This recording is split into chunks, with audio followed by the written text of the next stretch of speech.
Okay, welcome back to free Jesus vlogs. Drishyam 3 ദൃശ്യം 3യുടെ review ആയിട്ടാണ് നമ്മൾ വന്നിരിക്കുന്നത്. ഇപ്പം മണി എത്രയായി? 3:45. നമ്മൾ രാത്രി ദൃശ്യം 3ക്ക് പോയിട്ട് ഇതാ ഇപ്പോൾ ഇവിടെ വന്ന് വീട്ടിൽ എത്തിയേ ഉള്ളൂ. അപ്പോൾ നമുക്ക് തുടങ്ങാം.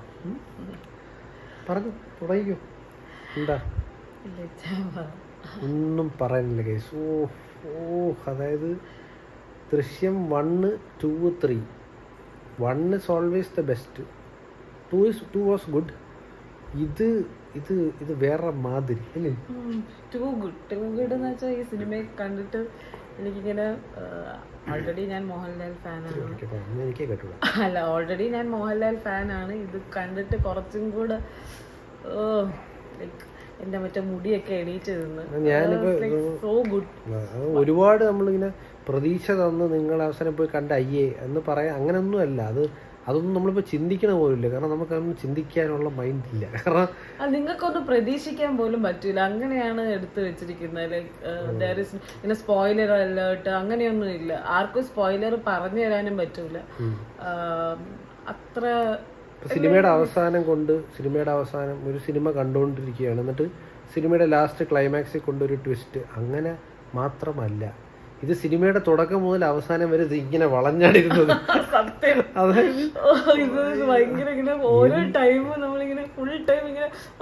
ഒന്നാമത്തെ കാര്യം എന്ന് വെച്ചാൽ ദൃശ്യമാണ്. അപ്പൊ ദൃശ്യമാകുമ്പോൾ നമ്മള് എനിക്ക് ബാക്കിയുള്ള കാര്യം അറിയണ്ട. ഞാൻ അറ്റ്ലീസ്റ്റ് ദൃശ്യമായതുകൊണ്ട് സിനിമയുടെ തുടക്കം മുതൽ അവസാനം വരെ ഓരോ ചെറിയ കാര്യങ്ങൾ നമ്മളിങ്ങനെ നോട്ട് ചെയ്യും. നമ്മൾ ഓട്ടോമാറ്റിക്കലി നോട്ട് ചെയ്യും അല്ലേ? നമ്മളിങ്ങനെ കണ്ടുപിടിക്കാൻ നോക്കും. നമ്മളിങ്ങനെ ഇൻവെസ്റ്റിഗേഷൻ നടത്തും. അപ്പം ഇതിൽ എന്തെങ്കിലും ബന്ധമുണ്ടോ ഈ കാണിച്ചത്? അത് അറിഞ്ഞുകൊണ്ട് തന്നെയാണ് മനഃപൂർവ്വമാണ് അവരത് ചെയ്തിരിക്കുന്നത്. ജിത്തു ജോസഫിൻ്റെ ബ്രില്യൻസ് വേറെ ലെവൽ കേട്ടോ. അപ്പം നമ്മളെ തെറ്റിദ്ധരിപ്പിക്കുന്ന പലതും, അല്ലെങ്കിൽ നമ്മളെ ശ്രദ്ധിക്കാത്ത പല കാര്യങ്ങളും കൊണ്ട് സ്പോയിലേഴ്സ് ഒന്നും പറയണില്ല, അല്ലെ കഥയൊന്നും പറയില്ല. പക്ഷെ ഷുഡ് വാച്ച്, ഭയങ്കര മസ്റ്റ് വാച്ച് ആണ്. ഇവര് ഈ കൊറേ ബ്ലോഗേഴ്സും ലൈക്ക് ഇവരൊക്കെ റിവ്യൂ പറയുന്നത് കേട്ടിട്ട് പോരുത്. ലൈക്ക് അവര് എന്താണ് ഈ റിവ്യൂ ചെയ്യുന്ന ആൾക്കാരെ മൈൻഡിലെന്ന് എനിക്ക് അറിഞ്ഞൂടാ. You should never miss watching this in തിയേറ്ററിൽ തന്നെ കാണണം. എന്തെന്ന് വെച്ചാൽ ഓരോ ആ ബാക്ക്ഗ്രൗണ്ട് മ്യൂസിക് ഒക്കെ വെച്ച് കേൾക്കുമ്പോഴേ നമുക്ക് അതിൻ്റെതായ ഒരു ഇമ്പാക്ട് ഉണ്ടാവും. സത്യം ബാക്ക്ഗ്രൗണ്ട് സ്കോറും എല്ലാം plays a very important role കേട്ടോ. അത് ശരിക്കും. കാരണം ബാക്ക്ഗ്രൗണ്ട് സ്കോറിനെ കുറിച്ച് ഞാൻ പറയണില്ല. നിങ്ങൾ അത് പറഞ്ഞു കഴിഞ്ഞാൽ അത് ചിലപ്പോൾ സ്പോയിലറിലോട്ടുള്ള വഴിയായി മാറും. അതുകൊണ്ട് ഞാൻ പറയണില്ല. ലാലേട്ടൻ എന്ന് വെച്ചാൽ ലാലേട്ടൻ എല്ലാ സിനിമകളിലും അങ്ങനെ തന്നെ ക്യാരക്ടർ ആയി മാറും, ശരിയാണ്. പക്ഷെ ജോർജ് കുട്ടി എന്ന് പറയുന്ന സാധനം ലാലേട്ടൻ ആയിക്കഴിഞ്ഞാൽ പിന്നെ ലാലേട്ടൻ ഇല്ല അല്ലേ? പിന്നെ ജോർജ് കുട്ടിയാണ്. ജോർജ് കുട്ടി അത് വേറെ ആള്. അങ്ങനെ അത് വെറുതെ ചുമ്മാ പറയണല്ല, അത് ശരിക്കും. അത് ദൃശ്യം വന്നു കഴിഞ്ഞാൽ പിന്നെ ജോർജ് കുട്ടിയാണ്, പിന്നെ ശരിക്കും ആ ആളാണ്. അങ്ങനെ അതായത് ഓരോ ചെറിയ ജെസ്റ്റേഴ്സൊക്കെ ഇങ്ങനെ മറ്റേ റിവ്യൂവേഴ്സ് അവർ എന്ത് കണ്ടിട്ടാണ്. ചില ആളുകൾ കൊള്ളൂലെന്ന് പറഞ്ഞാലല്ല ഞാൻ പറഞ്ഞത്. അപ്പം നെഗറ്റീവായിട്ടുള്ള ഇപ്പം ചില ആൾക്കാർക്ക് അത് വർക്കായില്ലെന്ന് പറയുന്നുണ്ട് സിനിമ. അപ്പം ഞാൻ ആരെ എടുത്ത് പറയണില്ല. പക്ഷെ ഞാൻ പറഞ്ഞത് നിങ്ങൾ തന്നെ കാണുന്നുണ്ടോ, പല റിവ്യൂസ് കണ്ടിട്ടുണ്ട്. അപ്പം പല നെഗറ്റീവ് റിവ്യൂസ് വന്നിട്ടുണ്ട്. അപ്പം ഈ വർക്കായില്ല എന്ന് പറയുന്നവർക്ക് എന്താണ് വർക്കാവാത്ത, അല്ലെങ്കിൽ അവരെന്താണ് കണ്ടുകൊണ്ടിരുന്നത്? അവർക്ക് അല്ല, അവർക്ക് മനസ്സിലായില്ലേ എന്നാണ് ഞാൻ. അല്ല, വർക്കായില്ല എന്ന് പറയുമ്പം, അല്ലെങ്കിൽ അത് അത്രയ്ക്ക് ഇഷ്ടപ്പെട്ടില്ലെന്നാണ്, അവർക്കത് മനസ്സിലാവാത്തോണ്ടാണോ ഇനി? അതോ ശരിക്കും ഇതൊന്നും ഇഷ്ടം എനിക്കിതൊന്നും അല്ല, എനിക്ക് മറ്റേ പറക്കണയാണ് ഇഷ്ടം, മറ്റേ ചാടി പറക്കണയാണ്, ഇടിച്ച് അവൻ്റെ മുതുകത്തിടിക്കുമ്പോൾ അവൻ 2 കറങ്ങണം, അങ്ങനത്തെ മൈൻഡ് സെറ്റ് ആയിരിക്കും. എനിക്കറിഞ്ഞൂടാ. കാരണം ഇത് അങ്ങനത്തെ മൂവി അല്ല ഒബ്വിയസ്ലി. അല്ല, ഇത് മലയാള സിനിമയ്ക്ക് ഒരു പ്രൗഡ് സാധനമാണ് ഈ പിടച്ച് വിട്ടിരിക്കുന്നത്. എൻ്റെ മോനെ അവസാനം കഴിയുമ്പോൾ ഇങ്ങനെ നമ്മൾ ഒരു റിവ്യൂവും കാണാതെ നമ്മൾ ഒത്തിരി ലേറ്റ് ആയില്ലേ? ഇപ്പൊ എത്ര മെയ് 21 എത്ര ദിവസമായി റിലീസായിട്ട്? ഇപ്പം മെയ് 3 ദിവസമായി. നമ്മള് മാക്സിമം ഒരു റിവ്യൂസും കാണാതെ, മാക്സിമം അല്ല, നമ്മൾ ഒരു റിവ്യൂസും കണ്ടില്ല. കാരണം നമ്മൾ സ്ഥിരം കാണുന്ന വ്ളോഗേഴ്സ് പലരും റിവ്യൂ ഇടുന്നുണ്ട്. അപ്പം നമ്മളത് കണ്ട് തുടങ്ങുമ്പോഴേ നമ്മളത് റിവ്യൂ മാറ്റും, മനസ്സിലായില്ലേ മാക്സിമം. അപ്പം പിന്നെ റിവ്യൂസിൻ്റെ കാര്യം എങ്ങനെ അറിഞ്ഞു എന്ന് വെച്ചാൽ ഇങ്ങനെ നെഗറ്റീവ് റിവ്യൂസ് ഇട്ടെന്നും പിന്നെ അതിൻ്റെ കുറേ കോൺട്രവേഴ്സീസ് അങ്ങനെ കുറേ കാര്യങ്ങളൊക്കെ കേട്ടു, അറിഞ്ഞു, പലരും ഇങ്ങനെ പറഞ്ഞു എന്നുള്ളത്. അപ്പം അതുകൊണ്ട് അത് നെഗറ്റീവ് റിവ്യൂ പറഞ്ഞു എന്ന് പറഞ്ഞു. നമ്മൾ കണ്ടില്ല, അത് ഇനി വേണം കാണാൻ. ഇനി ഓരോരുത്തന്മാരുടെ റിവ്യൂ ഒന്ന് കാണണം. ഇവർക്ക് എന്തുകൊണ്ടാണ് ഇത് വർക്ക് ആവാത്തത്, എനിക്ക് ഇനി റിവ്യൂ കണ്ടു നോക്കണം. ഇത് എന്തു വർക്ക് ആവാതിരിക്കാനടേ ഇത് എടേ ഇത്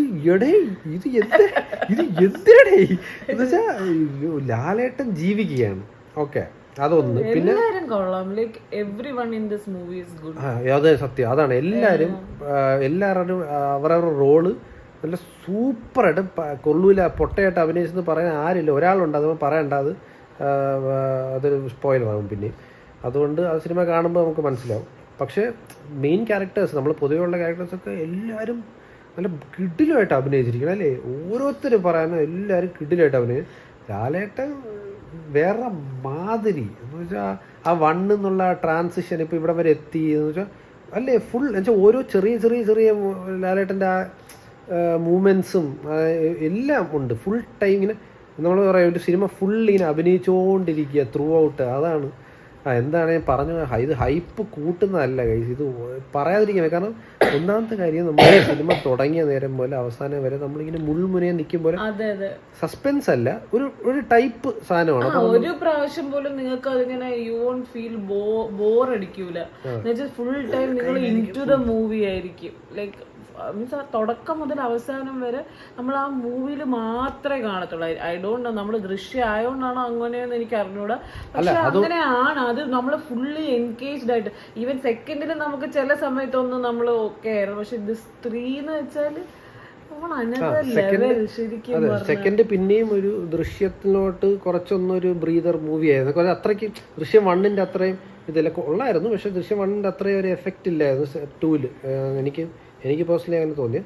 പക്ഷെ 3 ഉണ്ടല്ലോ 1-ന്റെ തിരിച്ചു പിടിച്ച് മനസ്സിലായോ, തിരിച്ചു പിടിച്ചു പറഞ്ഞാൽ അതിനപ്പുറം പിടിച്ച് ഒരു രക്ഷയില്ല. അത് ഫുൾ മൂവി നമ്മളിങ്ങനെ ടെൻസ്ഡ് ആയിട്ടിരുന്ന് എന്ത് സംഭവം, എന്ത് നടക്കാൻ പോണത്, പല കാര്യങ്ങൾ, എന്ത് കാര്യങ്ങളെയും ഫുൾ ഇതിനെ നമ്മളിങ്ങനെ ടെൻസ്ഡ് ആയിട്ട് വെച്ച് എന്നിട്ട് ലാസ്റ്റ് കൊണ്ട് ശിവനേ എന്നായി പോയി. അതുകൊണ്ട് കൂടുതലൊന്നും പറയാനില്ല ഗൈസ്. പക്ഷെ നിങ്ങൾ മസ്റ്റ് വാച്ചാണ്, അതിൽ യാതൊരു സംശയമില്ല. നിങ്ങൾ തിയേറ്ററിൽ തന്നെ പോയി കാണുക. സിനിമ എത്ര നാൾ കാണുമെന്ന് അറിയത്തില്ല. പിന്നെ അത് മാത്രമല്ല, ഇതുപോലെ കുറേ ഭ്രാന്തന്മാർ വല്ലതും വിളിച്ച് പറയും, റിവ്യൂസ് ഒന്നും കണ്ടിട്ട് പോയി നിങ്ങൾ സിനിമ കാണണം. റിവ്യൂസ് ഒന്നും കാണാതെ വേണം സിനിമ കാണാൻ. പ്രത്യേകിച്ച് ഈ സിനിമ ദൃശ്യം മൂവീസും പ്രത്യേകിച്ച് നിങ്ങൾ റിവ്യൂസ് ഒന്നും കാണാതെ പോയി കാണണം. എന്നിട്ട് നിങ്ങൾ റിവ്യൂ ഇടുക, പിന്നെ അതിനുശേഷം കണ്ടോ. നമ്മളിപ്പോൾ അങ്ങനെയാണ് ചെയ്യുന്നത്, റിവ്യൂസ് കണ്ടില്ല, നമ്മൾ അതിനുശേഷം കാണാതിരിക്കുകയാണ്. നമുക്കിത് ഇപ്പോൾ ഇരുന്ന് കാണാം, എല്ലാം കാണാം. എല്ലാവരുടെയും റിവ്യൂ കാണാൻ പോയി, ഇവർക്ക് എന്തുകൊണ്ട് വർക്കായില്ല, എല്ലായിടത്തും നല്ല പച്ച തെറി കൊടുക്കും ഇവന്മാരുടെ വർക്കൗട്ടും.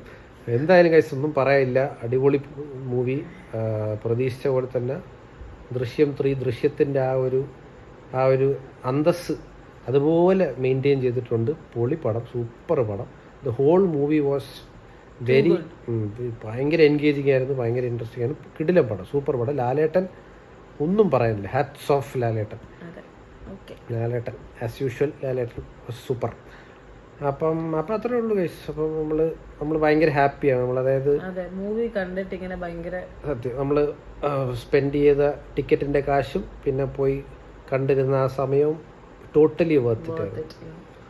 അപ്പം അത്രേ ഉള്ളൂ ഗൈസ്. അപ്പം അടിപൊളി മൂവിയായിരുന്നു ദൃശ്യം 3, നിങ്ങൾ പോയി കാണാം. അപ്പം അൺടിൽ നെക്സ്റ്റ് ടൈം നമ്മൾ വേറൊരു വീഡിയോ ആയിട്ട് വരും, വേറൊരു റിവ്യൂ ആയിട്ട് വരുന്നത് വരെ ബൈ ബൈ.